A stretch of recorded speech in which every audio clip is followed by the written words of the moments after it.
Hey, what is going on, my friends, and welcome back to another video on the channel. On today's video, as you can tell from the title, we are going over Palantir, ticker symbol PLTR. Now, this is one of the most highly requested videos on my channel. Every time I do a live stream, anytime I post a video, everyone's like, Tyler, have you heard about Palantir? Are you in Palantir? What are you doing with Palantir? And I figured, I was like, okay, you know what? This is actually a company that I have followed for quite some time. It's one that I was kind of hesitating to pull the trigger on a little bit, I'm not gonna lie. But I did decide that I was going to be starting to position into this company today. And so with that being said, I was like, well, I think if I'm going to be starting to position into them, it is only right that I introduce it to my channel. So what I'm going to be doing today is just giving you all the reasons as to why I did go ahead and start a position into this company. I'll let you know some of my favorite aspects of them, give a general overview of what the company does, and then in future videos, we will go over a little bit more, things a little bit more in detail. As today's video is one, I want to be kind of short, kind of sweet, and just straight to the point. So with that being said, let's go ahead and let's jump straight into it. Now, if you do want access to all of this information way prior to me posting on this channel,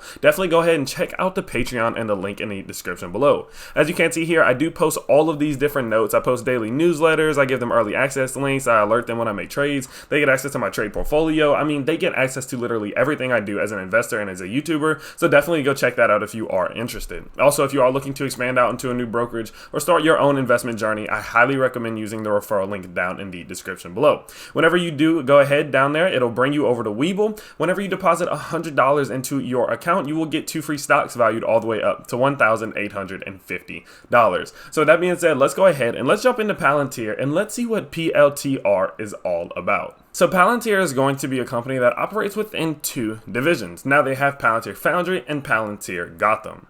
So when it comes to Palantir Gotham, it says here that we built Gotham, our first platform for government operatives in the defense and intelligence sectors. Analysts working on the front lines of counterterrorism operations were hunting for needles not in one haystack but in hundreds and thousands of them.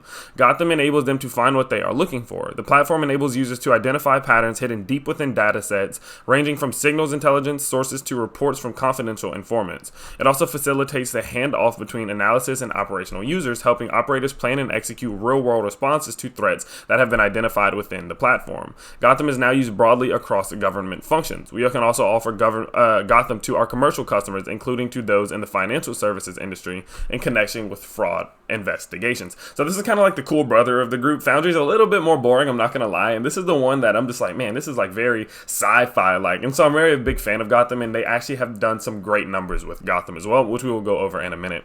Now, whenever it comes to Foundry, they say that as we expanded from our government work into the commercial sector, we saw that the private enterprises had similar problems to those that affected organizations in the public sector. We also learned that big data isn't valuable just because it's big. We believe that the integration and joining of different data sets is what matters most. Data integration also helps to be among the hardest problems to solve. So whenever it does come to this, it's almost like they're starting to apply some of those lessons and some of those things that they learned from the government sector whenever they were focusing on defense, counterterrorism, etc., to other commercial sectors, in which we will go through in a minute here. Now, whenever it comes to this, the reason why I'm so excited about this company and the reason that I think it's so important is for a few different reasons.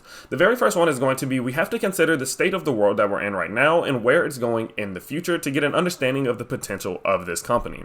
So whenever it comes to Palantir, the reason I'm so excited is we have to consider, okay, what do they focus on? They focus on data analytics. They're a data analytics company. They gather up all this data and they figure out the best way to help, present this data to a company, and then to help that company then use that data to maximize efficiency and get done what they need to get done. So with that information, we have to consider what just happened last year.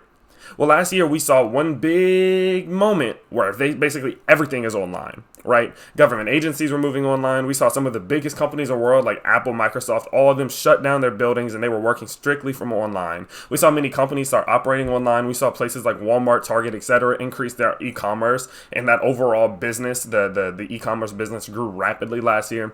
So we have to consider, when everything goes online and you see all of these big companies grow their presence in the in the electric world, well, what does that lead to? Well, of course, that is going to lead to a massive increase in data. What does this company do? They analyze data.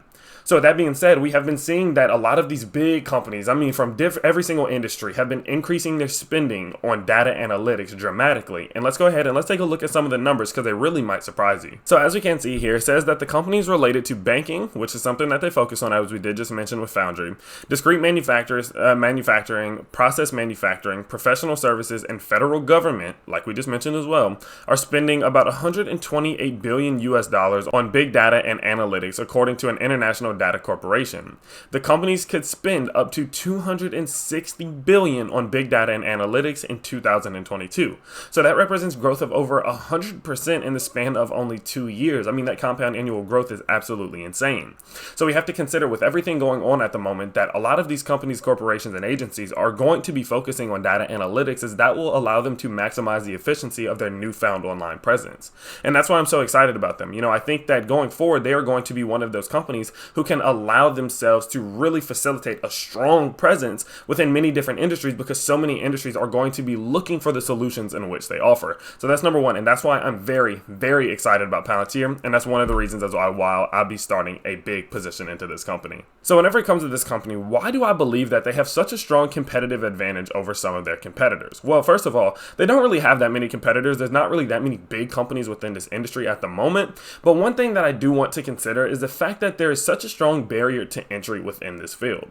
We have to think about the fact that they are working with some of the most important agencies in the world. I mean, they're working with people like the Nuclear Security Administration, which we'll go over in a minute. And so with all of that information, we have to consider the fact that these agencies aren't going to want to share their information with that many people, right? It's just very, very important. I mean, some of this information can destroy a country, right? And so with that, we're going to see a lot of longevity within these contracts, because as they do sign a contract, the government is very sticky. Once you get in with them, getting out and somebody just taking your spot is very difficult. The government doesn't like making too many changes like that, because of course they don't want that information spread amongst too many people, as that could be a national security threat, right? So I think their biggest competitive advantage comes to the fact that they were so already established as this data and overall electronic revolution did come around, or technological evolution did come around, that it allowed them to get in on some of these contracts that are going to probably last them years on years. So that is one of the main reasons why I do believe that they have such a strong competitive advantage, and I think going forward we are going to see them receive a lot of stable revenue. So with that being said, what are some of the industries? As we did see, we saw that the spending was so high, and we see that they have a strong competitive advantage,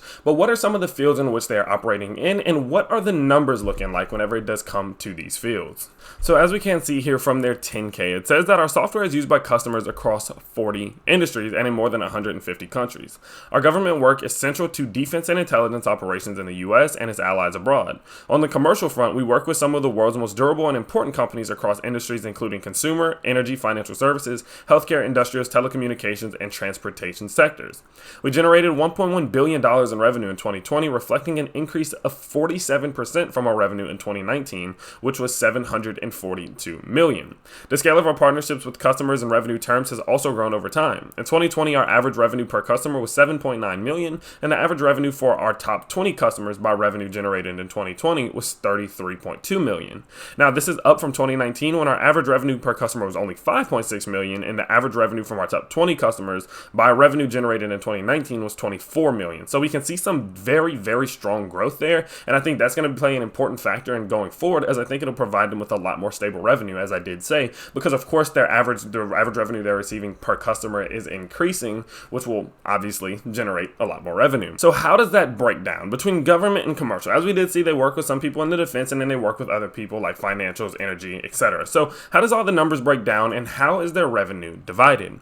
It says here that of the $1.1 billion in revenue that we generated in 2020, 56% came from customers in the government segment, and 44% came from customers in the commercial segment. Our business continues to have a global presence. In 2020, we earned 52% of our revenue from customers in the US and 48% from those abroad. The expansion of our business outside the US has continued in recent years, particularly in Europe and Asia. So as we can see there, they do have a lot of reach within many different segments, and I do believe that the fact that they're so well diversified between government and commercial, I think it'll provide them with a lot of stability going forward. If we start to see commercial, struggling, as we did see last year, there was a lot of lack of money, a lack of funds whenever it comes to a lot of commercial segments, but realistically, the government is going to be one of the most, the government defense agencies are going to be some of the most heavily funded agencies on earth, and so with that being said, it provides them with a lot of stability, which I really, really like. So just to get a general idea of what their overall results of operations are and how their financials are looking, we can see that it's 50-50. There's some good and there's some bad, I must say. Now in 2018 to 2019 to 2020, we saw a dramatic increase of revenue, which was of course going to be beneficial. Their gross profit there was increasing, and we were seeing them start to get a lot more contracts, which of course is leading to increased revenue. Now the issue arises whenever you start to consider their total operating expenses. Their total operating expenses were moving just as fast, if not faster, than their increase in revenue, which is of course not a great thing. Now, as we saw here, their operating expenses in 2018 were about 1 million. They only went 1,050,000. They went up to 1,070,000 in 2019. So we did see their operating expenses grow at the same amount as their overall profit. So that wasn't absolutely horrible, but it obviously could have been a little bit better.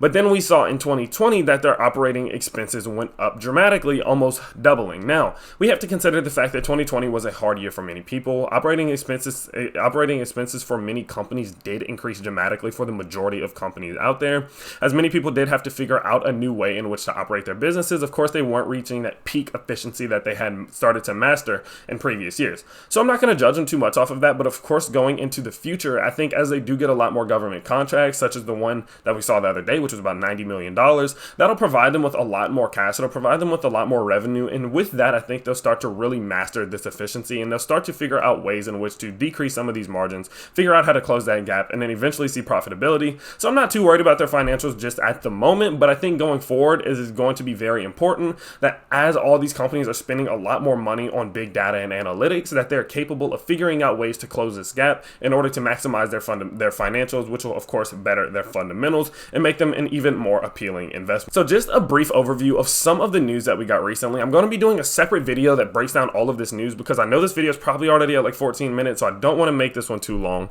But as we can see here, they have reached many great contracts with some very high tier companies. I mean, if we go back to the very beginning of 2021, we can see that they were expanding their Japanese business with a 22.5 million deal. Now, this was going to be one that was focused on a company in Japan, which is going to better things like healthcare and everything like that. Absolutely huge. And the fact that they're doing deals this big outside the US is of course a great sign. One notable one that I'm excited about is that Palantir and 3M, the big 3M, everyone knows 3M, expanded their relationship to build a dynamic supply chain. And then most recently, of course, Palantir was selected by the National Nuclear Security Administration for a 5-year, $90 million contract for a safer project. So as we can see, a lot of these big companies do trust them. A lot of these big companies have proven that Palantir's technology does work. And I think through that will allow them to reach out to even more customers, even more consumers. And going forward, I wouldn't be surprised to see this become a domino effect, that since some of these bigger companies or bigger agencies want to work with them, then we start to see even more bigger ones, like even more big companies and big agencies want to work with them, considering the fact that their technology and their solutions are proven to work. So I think overall, this company, as you can see, they have so much potential. There's just so many things going. There's so many moving parts, but they're all moving beautifully. And I really do like that about this company. So last but not least, let's go ahead. Let's jump straight into their stock charts. Let's get an idea of where exactly this stock is moving, and let's see what all is going on. Well, I think it is pretty important to note that they did recently break out of this short-term downtrend. That was one thing that I was monitoring them. I didn't come across Palantir until about 2 weeks ago. It was one that I really just never paid attention to. I was focused more on penny stocks, but as of recently, I've kind of just been jumping around and checking out other industries. And so with that, or sectors, I guess. And so with that being said, I started to notice that Palantir was moving its way out of this downtrend. Now, the thing about it, because, you know, it was making some pretty big moves. It was bouncing from top of the channel to bottom of the channel pretty fast. And the time that it hit the top of the channel here, it didn't move down as fast. And that's whenever I noticed, I was like, ooh, we might start to see this thing start to try to make a break for it. Let's see what happens whenever it meets resistance. So of course it did meet resistance, and as we can see here, just absolutely smashed through that thing, and it's starting to work its way out. Now, midterm, it's still in a bit of a downtrend. If we do go ahead and let's see if I can work this thing here. If we do go ahead and if we just kind of take a look, I'm just going to draw some faint lines. We can see that midterm, it is still in a bit of a downtrend, and it is still a bit of work that needs to be done. Let's make that a little better.